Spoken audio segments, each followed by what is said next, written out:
Hey everybody, this is a companion video to an article that I'm working on for the website about what I look for in reviews. And I thought it would be fun to sort of go through and talk about how I review a knife and why I give it the score I do. So let's start out and talk about this knife. This knife is the Gent 2. It's the second generation of the Gent knife. The original Gent was a mass drop collab.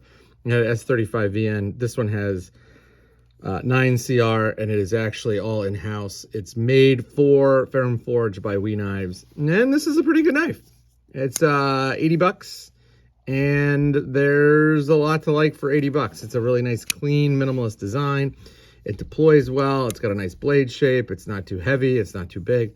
There's a lot to like here. So when I get this kind of knife, the very first thing I do, obviously, is open it up, put it in my hand, feel what it feels like in the hand, right? Like that's the way you're going to use a knife. That's the thing you're looking for, you know? So just get a general feel of how the knife works in the hand, get a general feel for the action. And then, you know, you go through and you do like the basics, like what's the clip like, or what's the tension on the clip like? Is it good? Slide it in or out of your pocket, figure that out. And look at the details, you know, like is the scale clean? And this one was clean. It's just, I've been carrying it because I'm in the process of reviewing it. Are there any stray marks? Is there anything here that shouldn't be here? Is there a nick or a ding, some kind of weird thing going on? Are there machining marks? Like one of the things that you'll notice here on the Deca is there's some machining marks right inside this little slot where the pocket clip goes. It's not a big deal, but you know, like, if you could do it and have it be perfect, then do it and have it be perfect. Figure out whether the knife has ambidextrous carry. I don't really care, but a lot of people do. And so when I'm trying to do reviews that are handy to lots of people, I try to make sure to note that, or at least photograph it so that people can tell. And then you got to look at things that are a little more subtle. Like one thing that I always dislike is when there is a exposed choil. So like if the end of the knife was here and there was like a gap, that place is just a place for stuff to get caught, gunk to get jammed up in, and I don't really like the look of it. So here there's no issue.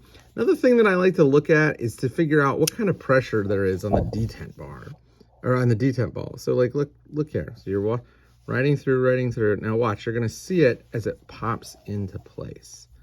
There's gonna be, the lock bar is gonna move over.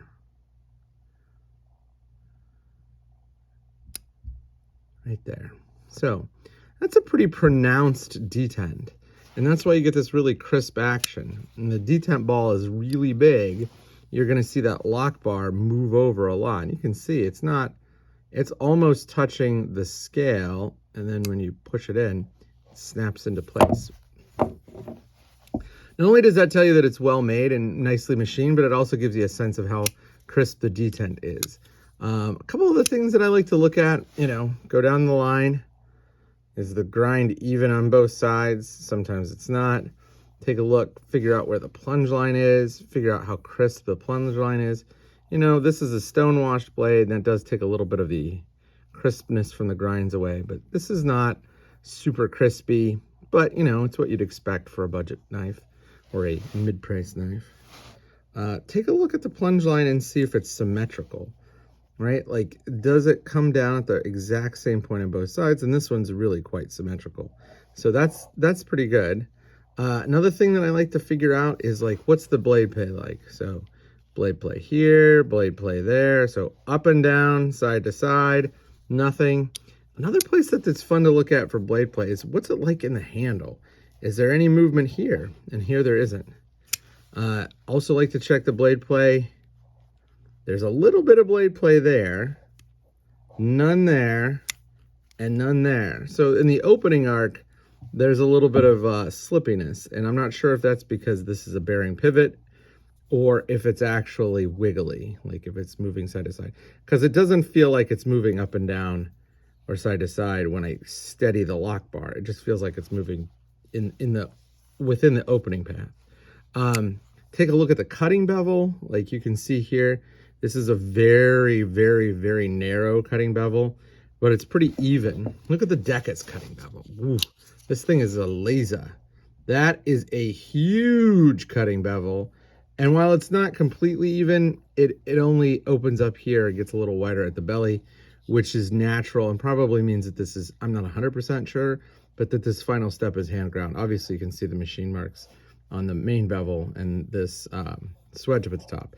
But, you know, that is a monstrous cutting bevel. I mean, look at that. There's no comparison. I mean, this is probably 1/3 to 1/4 the size. So looking at the cutting bevel gives you a lot of information. Another thing that's interesting is when you compare knives of different prices. So that's an $80 knife. This is a $400 knife. And you can see here that everything is just a little bit nicer, right? Like the stone washing is a little brighter. It doesn't look dull. The steel doesn't look dull. The grind line is a little bit more well-defined. The cutting bevel is a little bigger. Everything's just a little nicer. When you step up to something like a custom, look at the grind line on this thing. You could practically shave with the crisp plunge line here. I mean, it is just insane. And look at this. Now, I know this knife is a handmade knife, and you can see it is damn near perfect.